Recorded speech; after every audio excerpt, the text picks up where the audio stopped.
Hi guys, നമ്മുടെ ഒരു അടുത്ത വീഡിയോയിലേക്ക് സ്വാഗതം. അപ്പൊ നമ്മൾ ഇന്ന് ചെയ്യാൻ പോകുന്നത് എന്താണെന്ന് വെച്ചാൽ നിങ്ങളുടെ കരിയറിലോ നിങ്ങളുടെ ലവ് ലൈഫിലോ ഒക്കെ നിങ്ങൾക്ക് ഭയങ്കരമായിട്ടുള്ള തടസ്സങ്ങൾ മാത്രമേ വരുന്നുള്ളൂ. അതായത് ചില ആൾക്കാർ പറയലേ, എവിടെ തിരിഞ്ഞാലും എനിക്ക് പ്രശ്നം മാത്രമേ വരുന്നുള്ളൂ, ഇത് എന്തുകൊണ്ടാണ് എന്ന്. അപ്പൊ അതിനു വേണ്ടിയിട്ട് എന്തുകൊണ്ടായിരിക്കാം അങ്ങനത്തെ പ്രശ്നങ്ങൾ ഉണ്ടാകുന്നത് എന്നാണ് നമ്മൾ ഇന്ന് നോക്കാൻ പോകുന്നത്. അപ്പൊ ഞാൻ കോമൺ ആയിട്ടുള്ള പ്രശ്നം എന്താണ്, അപ്പൊ എന്നെ കാണുന്ന നിങ്ങളുടെ പ്രശ്നം എന്താണെന്ന് നിങ്ങൾ മനസ്സിൽ വിചാരിക്കുക കേട്ടോ. എന്നിട്ട് കോമൺ ആയിട്ടുള്ള പ്രശ്നം എന്താണ് എന്ന് ചാറ്റിൽ റീഡ് ചെയ്യാം, എന്നിട്ട് റെമഡീസും കൂടി പറഞ്ഞുതരാം. സോ വീഡിയോ മുഴുവനായിട്ട് കാണാം. ഓക്കെ, ഹോപ്പ് നിങ്ങൾക്ക് ഇത് ഇഷ്ടപ്പെട്ടു എന്ന്. തീർച്ചയായിട്ടും നിങ്ങൾക്ക് ഈ ഒരു റെമഡി നിങ്ങൾ 7 days ചെയ്ത് നോക്കൂ, നിങ്ങൾക്ക് മാറ്റങ്ങൾ ഉണ്ടാവും.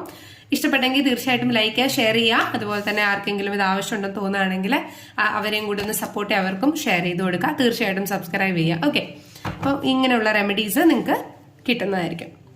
അപ്പോൾ ഫസ്റ്റ് ഓഫ് ഓൾ എനിക്ക് കാണുന്നത് എന്താണെന്ന് വെച്ചാൽ, ഇപ്പൊ നിങ്ങൾക്ക് കരിയറിൽ ഗ്രോത്ത് ഉണ്ടാവാത്തതിന്റെ റീസൺ, അല്ലെങ്കിൽ അഥവാ ലവ് റിലേഷനിൽ നിങ്ങൾക്ക് ഗ്രോത്ത് ഉണ്ടാവാത്തതിന്റെ റീസൺ, അല്ലെങ്കിൽ നിങ്ങൾ പ്രതീക്ഷിക്കുന്ന പോലുള്ള കാര്യം നിങ്ങൾക്ക് വന്നു ചേരാത്തതിന്റെ റീസൺ മെയിൻലി കർമ്മയാണ്.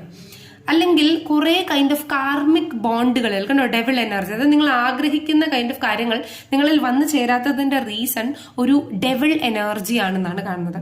അപ്പൊ എന്താണ് ഡെവിൾ എനർജി, എങ്ങനെയായിരിക്കാം ഈ ഡെവിൾ എനർജി? ഡെവിൾ എനർജി എന്ന് പറയുന്നത് മോസ്റ്റ്ലി എനിക്ക് മനസ്സിലാവുന്നത് നിങ്ങളുടെ ചുറ്റുമുള്ള ആൾക്കാർ തന്നെ നിങ്ങൾക്ക് പ്രചോദനം തരുന്നില്ല എന്നതാണ്. അതായത് നിങ്ങളുടെ ചുറ്റും നിങ്ങൾ അട്രാക്ട് ചെയ്യുന്ന എല്ലാ വ്യക്തികളും ഓൾറെഡി സങ്കടപ്പെട്ടവരാണ്, അല്ലെങ്കിൽ ഓൾറെഡി അവരുടെ ജീവിതത്തിൽ എനിക്ക് തോന്നുന്ന ഒത്തിരി പരാജയങ്ങൾ ഏറ്റുവാങ്ങിയതോ, അല്ലെങ്കിൽ എന്തെടുത്താലും അവർ പറയുന്നു, ഓ ഞാൻ ഇതിന് പോയിട്ടുണ്ട്, ഇത് ശരിയാവത്തില്ല, ഞാൻ എന്റെ ജീവിതത്തിൽ ഒത്തിരി സ്ട്രഗിൾ ചെയ്തിട്ടാണ് ഇങ്ങനെ വന്നത്. ചിലപ്പോൾ മേ ബി നിങ്ങളുടെ ലവർ ആയിരിക്കാം, നിങ്ങളുടെ ഫ്രണ്ട് ആയിരിക്കാം, നിങ്ങളുടെ മാതാപിതാക്കൾ ഇറ്റ്സെൽഫ് തന്നെ ആയിരിക്കാം. ഞാൻ കഷ്ടപ്പെട്ടിട്ടാണ് വന്നത്, ഞാൻ സ്ട്രഗിൾ ചെയ്താണ് വന്നത്, എനിക്ക് ആ കഷ്ടത ഉണ്ടായിരുന്നു, ഈ കഷ്ടത ഉണ്ടായിരുന്നു.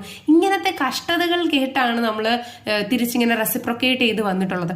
അല്ലാതെ എനിക്ക് അത് അച്ചീവായി, എനിക്കിത് അച്ചീവായി, ഞാൻ റിസ്ക് എടുത്തു, എനിക്ക് ഗുണം കിട്ടി, ഓക്കെ, ഇങ്ങനത്തെ കൈൻഡ് ഓഫ് വൈബ്രേഷനിൽ നിൽക്കാൻ വേണ്ടി, അല്ലെങ്കിൽ ഈ ഒരു വൈബ്രേഷണൽ പുള്ള് നമുക്ക് തരാൻ വേണ്ടി സത്യത്തിൽ നമ്മുടെ ചുറ്റും ആരുമില്ല. ഓക്കെ, കഷ്ടപ്പെട്ടാലേ കിട്ടുള്ളൂ, കുത്തിയിരുന്ന് പഠിക്കുക എന്നാലേ കിട്ടുള്ളൂ, അല്ലെങ്കിൽ റിലേഷൻഷിപ്പിൽ സാക്രിഫൈസ് ചെയ്യണം, അല്ലാതെ സാറ്റിസ്ഫാക്ഷൻ അല്ല അവിടെ കണ്ടുപിടിക്കേണ്ടത് എന്ന രീതിയിൽ, അല്ലെങ്കിൽ എനിക്കും ഇങ്ങനെയായിരുന്നു, എന്റെ ജീവിതവും മിസറി ആയിരുന്നു, കുറെ കഴിഞ്ഞ് വയസ്സാകുമ്പോഴത്തേക്ക് നമുക്ക് സന്തോഷിക്കാം, വയസ്സാകുമ്പോഴത്തേക്ക് നമ്മുടെ പാർട്ട്ണർ നമ്മളെ മനസ്സിലാക്കും, അഡ്ജസ്റ്റ് ചെയ്യും, കുട്ടികളുണ്ട്, അതാണ് ഇതാണ് ഇതാണ്, ഇങ്ങനെയൊക്കെ നമ്മളെ അടിച്ചു താഴ്ത്തുന്ന ഒരു പറ്റം ആൾക്കാരാണ് നിങ്ങളുടെ കൂടെ ഉള്ളത്. ഓക്കെ, അപ്പോ ഈ അടിച്ചു താഴ്ത്തുന്ന ആൾക്കാരുടെ അടുത്ത് നിന്നൊരു ബൗണ്ടറി സെറ്റ് ചെയ്യുകയാണ് നിങ്ങൾ, എന്നിട്ട് നിങ്ങൾക്ക് വേണമെന്നുള്ള പോസിറ്റീവ് അഫർമേഷനിൽ നിങ്ങൾ ഇരിക്കുകയാണെങ്കിൽ തീർച്ചയായിട്ടും നിങ്ങൾക്ക് പോസിറ്റിവിറ്റി ഉണ്ടാകും എന്നതാണ് കാണുന്നത്.